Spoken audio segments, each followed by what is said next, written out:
What if the resources you keep asking God to increase are already being wasted because they have never been given a clear assignment? Listen carefully. Your first problem may not be scarcity. Your first problem may be direction. You are asking for more time, but what assignment have you given the time you already possess? You are asking for more money, but what purpose governs the money already passing through your hands? You are asking for greater influence, but what responsibility have you accepted for the influence you have now? This is important. A resource is anything entrusted to you that can serve a purpose. Money is a resource, but so is time. Energy is a resource. Attention is a resource. Access is a resource. Relationships are resources. Credibility, ideas, experience, and ability are all resources. Some of you are waiting for wealth while standing in the middle of resources you have never recognized. Write this down. Every resource carries an assignment. If you do not assign your resources, something else will. Appetite will assign your money. Distraction will assign your attention. Pressure will assign your time. Other people's emergencies will assign your energy. And comparison will assign your abilities to a life you were never designed to build. Let me put it this way. Imagine a ship leaving the harbor with a full tank, a strong engine, and an enthusiastic crew, but no destination. That ship can move all day. It can make noise. It can create waves. Everybody on board can look busy. Yet every hour of movement consumes fuel without producing arrival. That is how many people live. They are active but not effective. Tired but not fruitful. Their calendars are full. Their minds are crowded. And their energy is spent, but they cannot identify what their expenditure produced. So we are going to build what I call a Kingdom Stewardship Map. It has 5 movements. Inventory, what has been entrusted. Purpose, why is it here? Responsibility, what must I do with it? Expected fruit, what should it produce? And review, is it fulfilling its assignment? Everybody say, my resources must be assigned before they can be faithfully managed. Say it again. My resources must be assigned before they can be faithfully managed. You may discover that you do not need more supply first. You need clearer instructions for what is already in your hands. But before anything can be assigned correctly, one question must be settled, because it determines how you will treat every resource. Are you the owner or are you the steward? That question changes everything. An owner says, this is mine. I can control it, consume it, display it, or protect it for myself. A steward says, this has been placed under my care. What does the owner require? Write this down. Ownership emphasizes rights. Stewardship emphasizes responsibility. A steward is not somebody who has nothing. A steward is somebody who manages something valuable that belongs to another. The steward receives access, authority, and opportunity, but all 3 remain accountable to the owner's purpose, priorities, and standards. Jesus illustrated this with servants who were entrusted with different measures of wealth. One increased what he received. Another did the same. But one servant buried his portion. Notice carefully. He did not steal it. He did not spend it at the marketplace. He did not lose it in a foolish transaction. He returned exactly what he had received and was still judged unfaithful. Why? Because protection was not the assignment. Productive management was. Some people believe they are faithful simply because they have not done anything wrong with what they possess. But the question is not only did you damage it. The question is, did you develop it? Did you direct it? Did it produce what it was entrusted to produce? Ownership asks, what can this resource do for me? Stewardship asks, why did this resource enter my life? And what does its presence now require from me? That shift will change the way you see everything. Your ability is no longer a reason for pride. It is a responsibility to serve. Your money is no longer merely permission to consume. It is a tool requiring direction. Your relationship is no longer somebody to use. It is an opportunity to honor, strengthen, and love. Your credibility is not a trophy. It is trust placed in your care. Now watch what happens when ownership becomes confused. Fear enters because you think everything depends on you. Pride enters because you think everything originated with you. Hoarding enters because you believe security comes from holding tightly. But stewardship produces a different spirit. gratitude because you received it, discipline because you must manage it, peace because you are not the source, and accountability because you will answer for its use.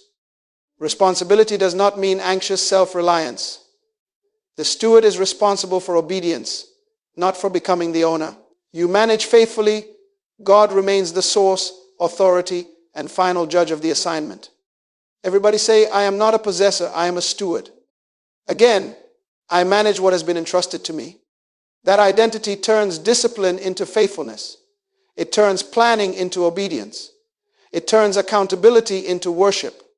And once ownership is settled, the steward's first duty is not to request more.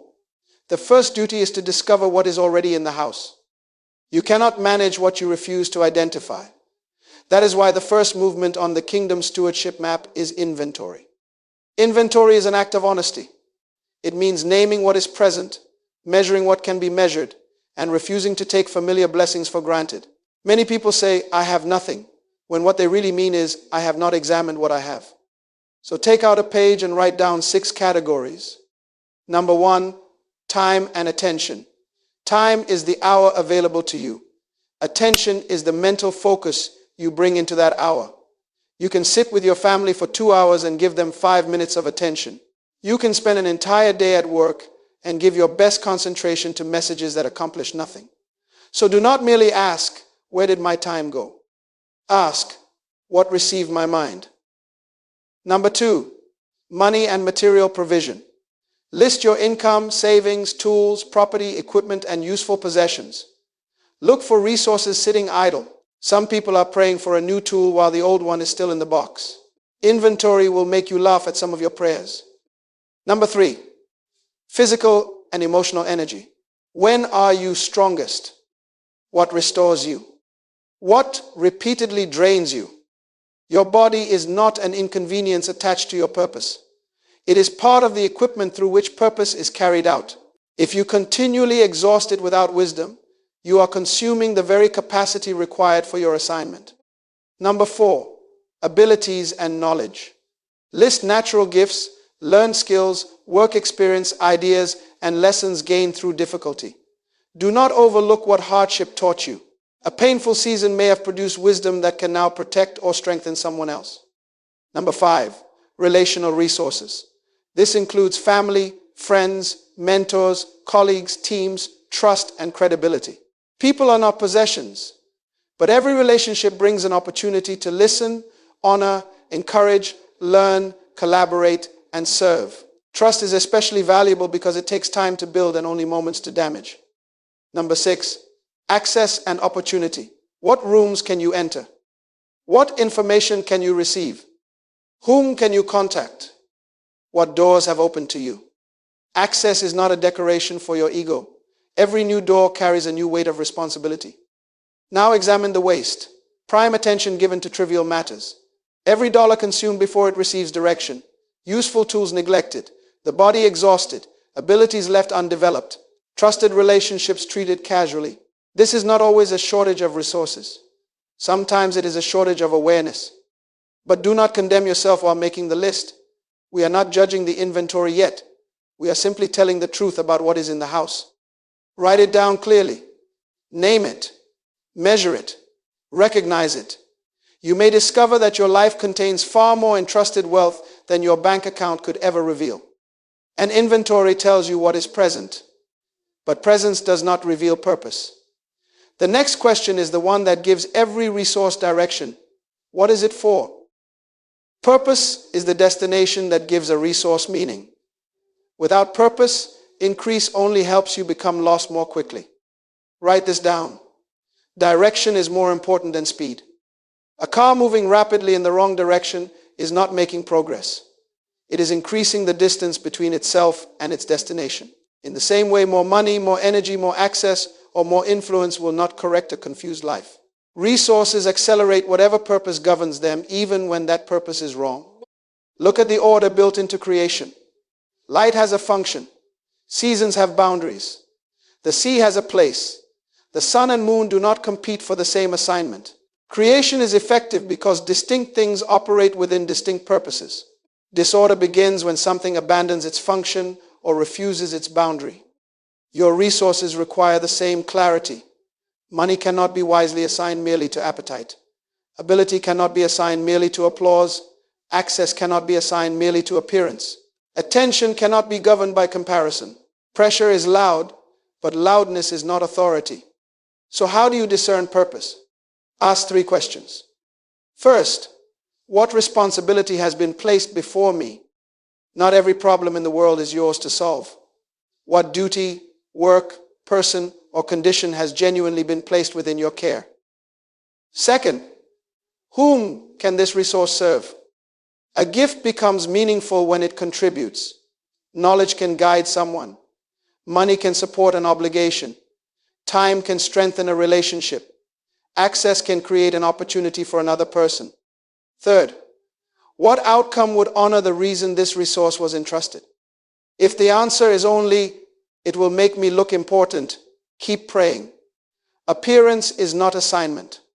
Nehemiah understood this. While he was rebuilding the wall, invitations came asking him to leave the work. He refused because he knew something many people forget. An invitation is not automatically an assignment. Every yes spends time, attention, and energy that can no longer be given elsewhere. His purpose made the decision before the invitation arrived. Now write one governing sentence for your present season. Do not write a wish such as, I want my life to improve. Name a contribution, a beneficiary, and a direction for action. You might write, I am building a stable home by giving my family consistent presence and wise leadership. Or, I am developing my ability so I can solve this problem with excellence and serve these people reliably. Purpose does not answer every question about your future. It does something immediately useful. It eliminates options that do not deserve your present resources. Clarity gives you permission to say yes without confusion and no without guilt. Everybody say, purpose gives my resources direction. Purpose provides the destination. Now we need a practical map that connects each resource to action, accountability, and visible fruit. Now let me give you the complete map. Draw 5 columns across your page and label them. Resource, purpose, responsibility, expected fruit, and review. Each column answers a different question. And if you skip one, confusion enters the system. Column 1 is resource. What specifically has been entrusted to you? Do not write my life. That is too large to manage. Write 5 focused hours each week. This professional skill, this monthly income, or this relationship that needs attention. Specificity makes stewardship possible. Column 2 is purpose. What meaningful contribution should this resource support? Purpose must be larger than appetite. I want it because I like it may explain desire, but it does not establish assignment. Ask what responsibility, person, or useful outcome this resource is meant to serve. Column 3 is responsibility. What must you actually do? This is where good intentions must become observable action. Responsibility may be a repeated practice, a boundary, a scheduled appointment, a spending decision, or a commitment to say no. If you cannot describe the action, you have not yet built a plan. Column 4 is expected fruit. What evidence will show that the assignment is being fulfilled? It might be completed work, greater stability, restored trust, improved skill, a developed person, or consistent service. Fruit does not always appear instantly, but it must eventually become recognizable. Column 5 is review. When will you compare intention with reality? Review means looking at the evidence, learning from it, and realigning the resource. Without a review date, many assignments quietly become abandoned wishes. Let us make it practical. Suppose the resource is 2 hours every Saturday morning. The purpose is to strengthen a family relationship. The responsibility is an uninterrupted appointment, no unnecessary calls, no wandering attention, no pretending to listen while staring at a screen. The expected fruit is more honest communication and growing trust. The review occurs after several weeks. Are we speaking more openly? Is trust increasing? What must change? Now take an ability. Perhaps you know how to organize information clearly.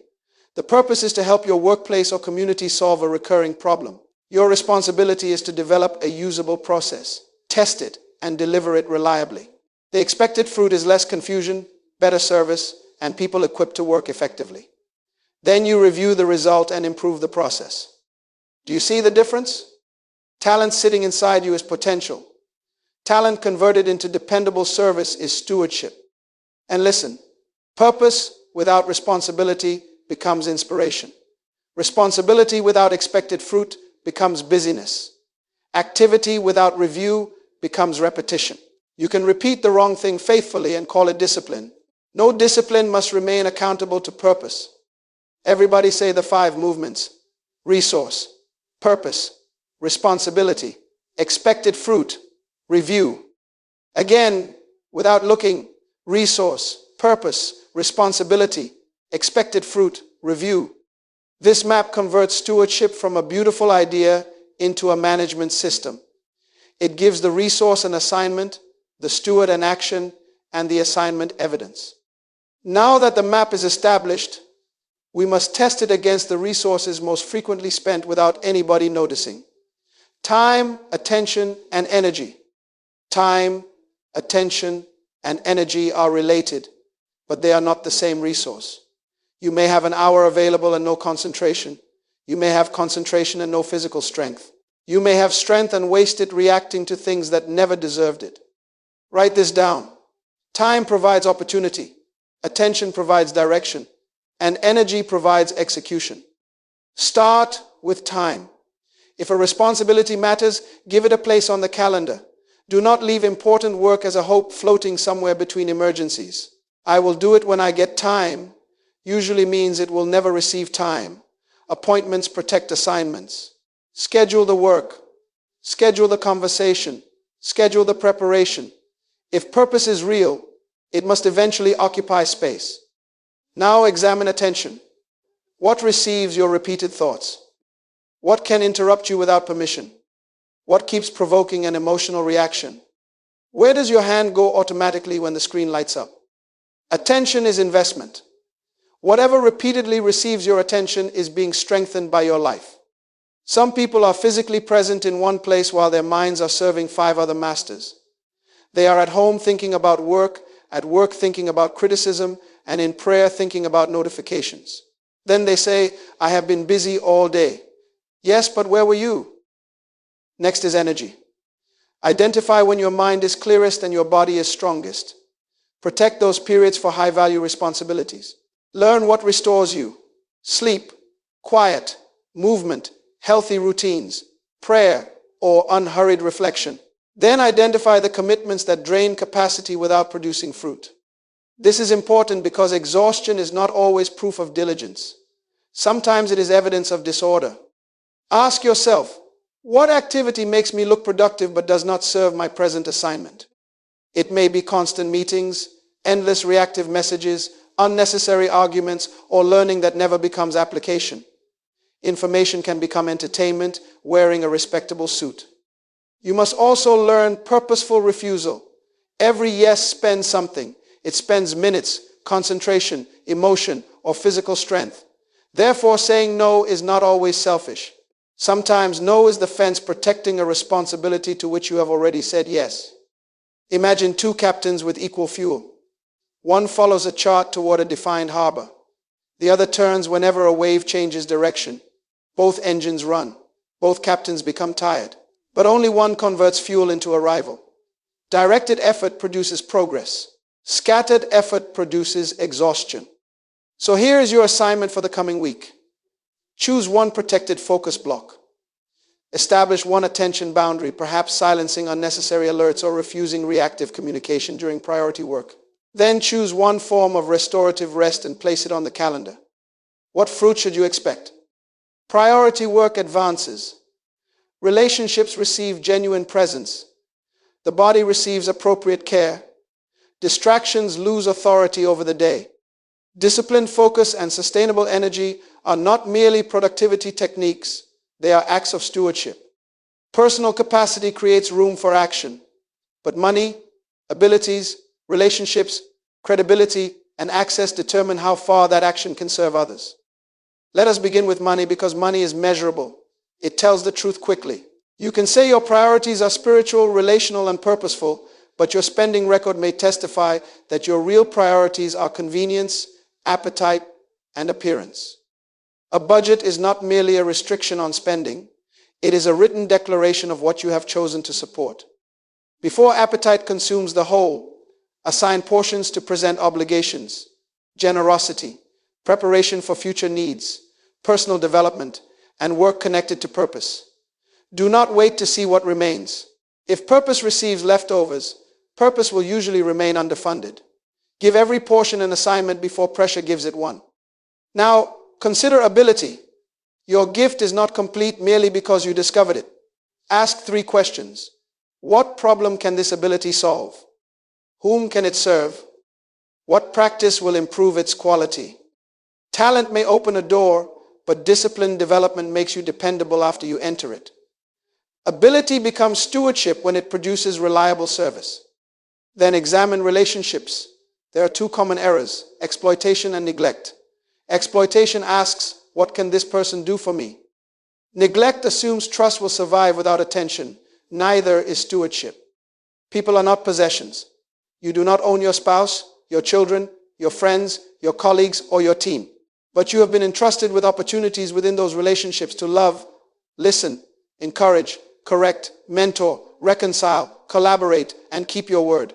Assign attention according to the responsibility the relationship carries. Now watch credibility. Credibility is accumulated trust. It is built slowly through integrity, reliability, and consistency. You arrive when you said you would arrive. You complete what you promised. Your private conduct agrees with your public language. Small acts build confidence over time. But careless promises can spend credibility quickly. Hidden compromise can bankrupt it. That is why integrity is not merely personal morality. It is stewardship of influence. Then there is access. You may receive admission to a room, a platform, an opportunity, or a private conversation. Do not confuse access with importance. Access is permission accompanied by responsibility. The larger the door, the more carefully you must ask why you were allowed to enter. And not every open door is your assignment. Availability only means something can be entered. Wisdom must determine whether it should be entered. Does this opportunity agree with purpose? Is there wise confirmation? Can your present responsibilities sustain it? If the new door requires you to abandon the work already entrusted to you, it may be a distraction wearing the clothes of favor. See how these resources reinforce one another. Disciplined money can develop skill. Developed skill can serve people. Faithful service builds credibility. Credibility creates responsible access. Access expands opportunity to contribute. Nothing is isolated. Good stewardship creates a system of service. Now choose one resource from this group: money, ability, relationship, credibility, or access. Before today ends, complete all 5 columns. Name the resource, define its purpose, accept the responsibility, identify the expected fruit, and appoint the review. Do not use these resources merely to consume, display, impress, or control. Convert them into contribution. But remember, an assignment may look impressive on paper. Stewardship is proved by fruit. Therefore, our map must now include an honest system of review. Review is not suspicion. Review is accountability. A faithful steward does not fear the question, what did this resource produce? A faithful steward wants the answer. Write this down. Effort is not the same as fruit. There are 4 levels you must distinguish. Input is what you invest time, money, energy, or attention. Activity is what you do with it. Output is what the activity creates. Fruit is the meaningful change that fulfills the assignment.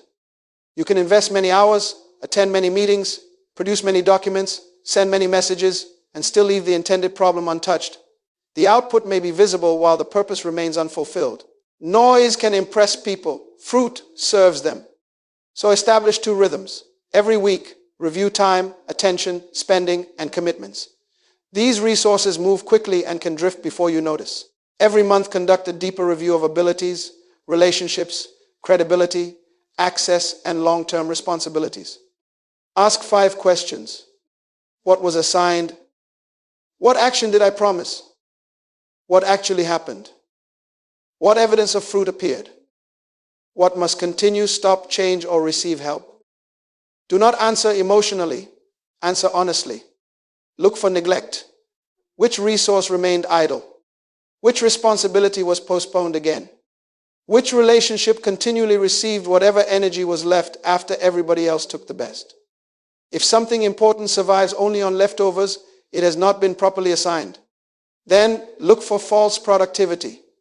Is your calendar full but your priority unfinished? Are you constantly communicating but rarely completing? Have you started initiatives that enthusiasm abandoned? Are you accepting opportunities because they serve purpose or because they make you appear important? Some fruit can be counted. Money saved, work completed, people served, hours invested, promises kept. Other fruit must be observed over time. Character, wisdom, trust, peace, maturity, and relational health.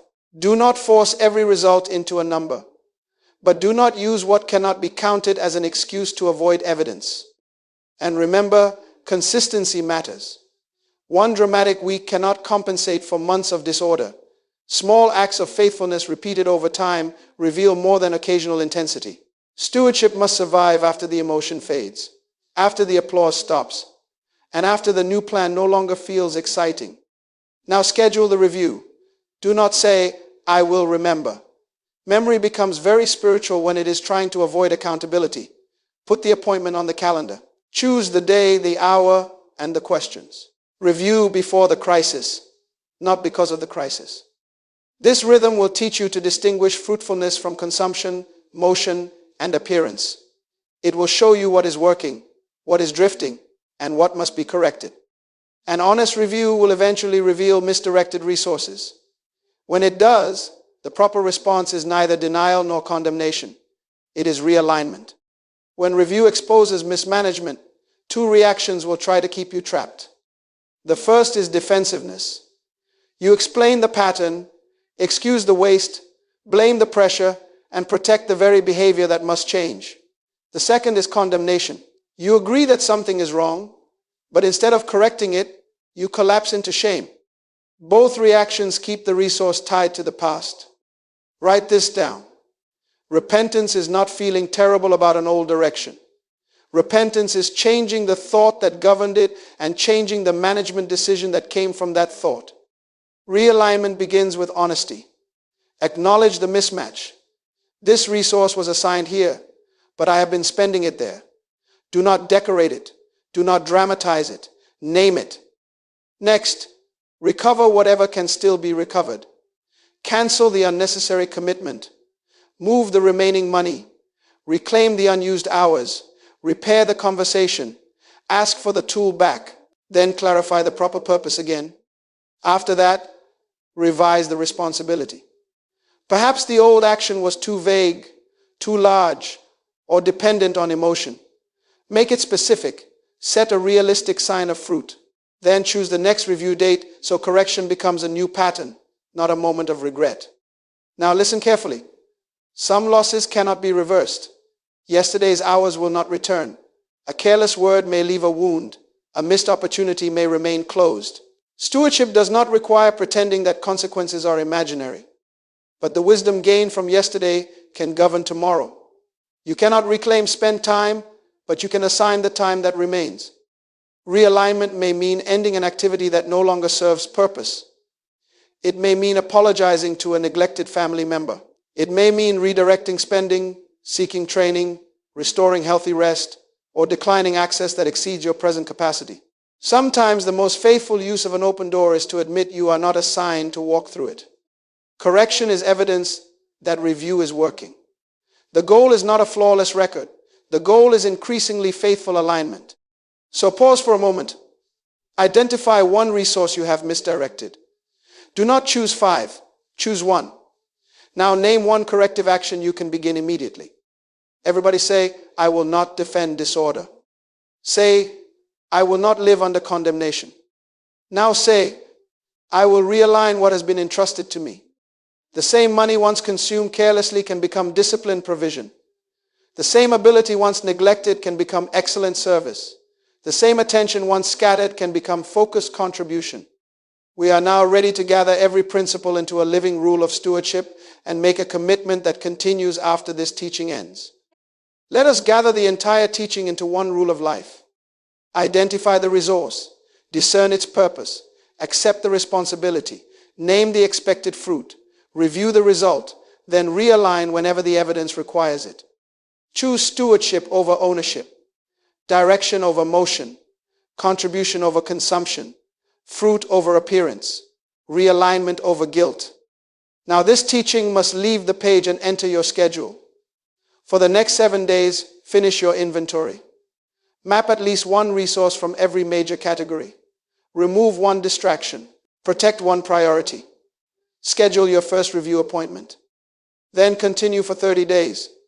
Record evidence each week. What advanced? What weakened? What produced fruit? What merely produced noise? And when the evidence reveals disorder, deliberately reassign one significant resource. Do not admire the map. Use it. Now stand in your spirit and make this declaration. My time will serve purpose. My money will receive direction. My energy will be managed with wisdom.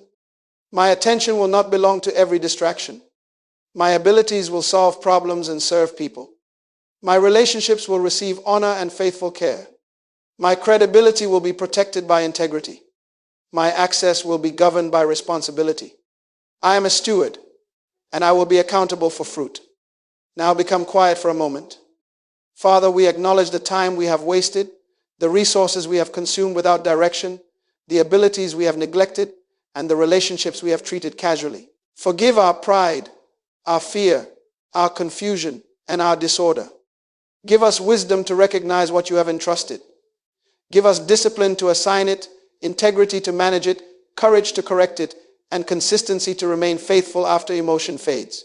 Teach us to serve purpose rather than appetite, to pursue fruit rather than appearance, and to receive correction without condemnation. You are not waiting passively for a larger life. You are becoming trustworthy with the life already in your hands. You are not merely asking for more. You are developing the capacity to manage more. That is the identity of a steward. So return to the question with which we began. What if the resources you keep asking God to increase have simply never received a clear assignment? Do not leave that question unanswered. Before asking for greater supply, assign what is present. Before seeking broader influence, become faithful with present access. Before requesting another opportunity, review the fruit of the opportunity already given.